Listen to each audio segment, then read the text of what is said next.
Hey guys, it's me again, and this time I'll have a look at what Kratos and Mimir are up to after God of War Ragnarok with the free DLC update Valhalla. Does this update make it worthwhile to venture back into the Nine Realms and see what life after Odin's like? Grab your axes and paddles, let's see if this DLC is godly or just a mere mortal.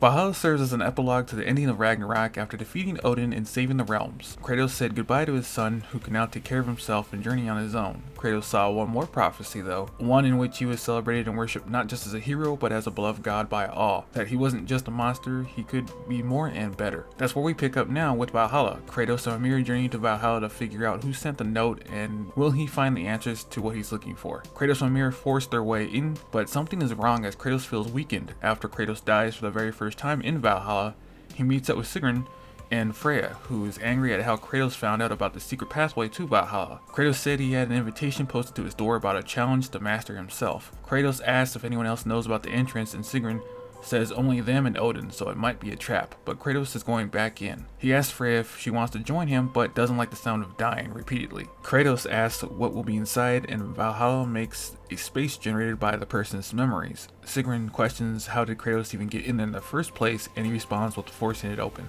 The Valkyrie tells the pair that there is an easier way to get in, as Freya asks Kratos about the other conversation they had, and if he thought about an answer yet. But no, he's still thinking about it, and Freya gets a little upset that he went all the way to Valhalla to think on an answer, but will wait until he finds what he's looking for. While adventuring in Valhalla, Mimir asks why Kratos didn't help govern the realms with Freya as the new god of war, that the general who won the battle at Ragnarok is more than qualified to fill in, but Kratos is afraid of what might happen to him if he holds that title again, that Mimir and Freya know what happened in Greece. Mimir tells Kratos that that's not how he is now, but Kratos says he's different because he ran away from it, the title, and that throne.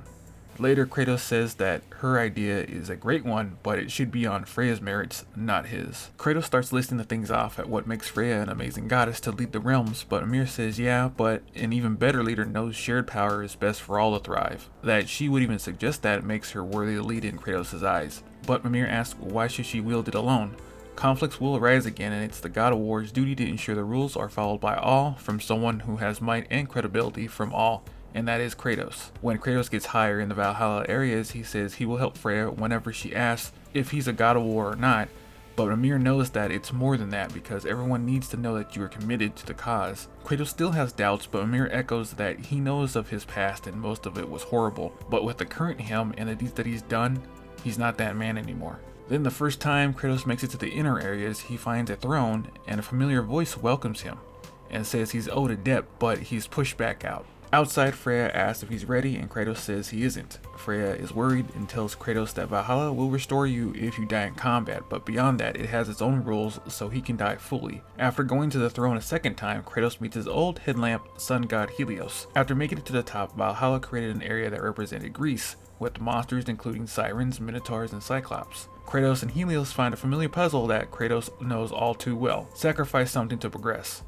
When the path is blocked, Kratos manifests the Blade of Olympus from his rage, and after the fight, Kratos starts to roast Helios until Mimir returns and wonders what happened, and he tries to save him only for Sigrun to save them both later. Kratos returns to the trap and steps in himself. After passing the test, Kratos comes face to face with Tyr. He was the one who gave him the invitation, and he would have signed his name on it, but doubted if Kratos would come if he did. Tyr is here to help Kratos figure out the answer to his question by sparring with him, because for them, they're able to think more clearly after the doubt is gone in the heat of battle. After the sparring match, Kratos says he isn't ready and Valhalla sends him back. It's time to repeat the process 3 more times. Kratos needs to beat him 3 more times before facing what is behind the door. Though each of those times, Tyr will use a different weapon from a different pantheon he visited during his travels, with the final fight being from Japanese mythology and one weapon from a samurai's kit. After beating Tyr for the final time, Kratos figures out everyone has feelings of anger, hatred, doubt, and hope in them, but it's up to them alone to decide which emotions should they use to drive them. After going through the doors, we find a young Kratos on the throne. Kratos yells and talks bitterly to his younger self at how wrong he was, that he became a monster, destroyed everything around him for nothing, but he sees that he can still be more. He only has hope that he won't become a monster again, and the young Kratos vanishes while the current one claims the throne as a god. Mimir asks him what is he going to do next. Kratos just wants to sit there for a while. After the adventure, Kratos tells Freya he will join her, and Freya is happy to hear his answer. Kratos will try to be what the realms need, and he couldn't have gotten this far without his friends.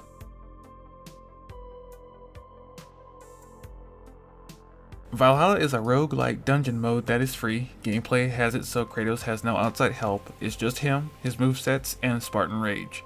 You can go from encounter to encounter in each area to upgrade Kratos with runic attacks and stat buffs that will help you in each run after an encounter. After a couple doors, you'll run into a boss door, which will either be a one-on-one fight or an endurance match to be able to progress to the next area. There are areas you can't get to yet without unlocking them. I'll get to that in a bit, but in the hub area you can spend resources to refill health, rage, and upgrade runic attacks among them. But be warned, you can only do it a limited amount of times per area. Like in most roguelike games, you can permanently upgrade Kratos at the main area with points you get from completing labor quests during the run, like doing a specific move a certain amount of times or defeating a certain amount of enemies or bosses. From this you can upgrade health, rage, and his stats, so Kratos has more options in battle, not to mention take and deal damage without being one shot at the higher tiered areas. You can also buy keys to unlock new areas and chests to help you in your current and future runs, as these don't reset when you die. Kratos will have all of his weapons from the base game, so whether you want to use the spear or go bare fist only is up to you. The fun I've had is fighting the few new enemies in the game, but they aren't really new if you played the original series. Cyclops, Minotaurs, Sirens, Centaurs, Harpies, and Undead Foot Soldiers return, so it gives you a new set of parry, guard break, and dodge patterns to learn. The other new thing is the new rage mode called Legacy that you unlock during the story. It allows Kratos to create a Blade of Olympus from his memories and use it as a weapon. This is a basically new weapon to use, as Kratos uses the blade like his other weapons, and it can even shoot beams as well. This rage mode does partial healing for every kill Kratos has with it, and it can parry attacks, so it has some plus side to using it over the other variants.